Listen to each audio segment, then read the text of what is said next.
Technology decisions now affect approvals, budgets, tickets, customer commitments, and compliance conversations. When ownership is unclear, leaders face stalled approvals, recurring tickets, vendor sprawl, and budget surprises.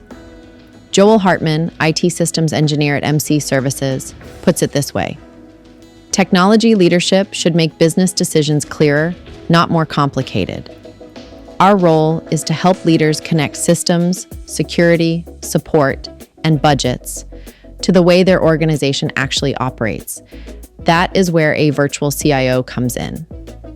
A virtual CIO gives leadership ongoing technology guidance without requiring every strategic decision to sit with an internal CIO.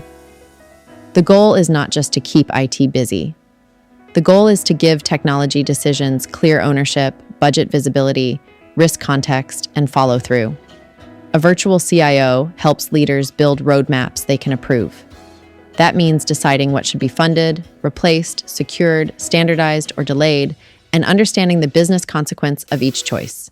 It also means fewer budget surprises. Renewal dates, device refreshes, security needs, infrastructure work, and project costs belong in a forward-looking plan.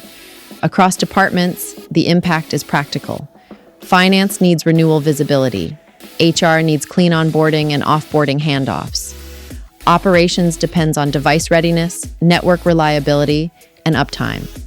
Compliance and legal teams need documentation, data handling, and retention expectations assigned before an audit or client request.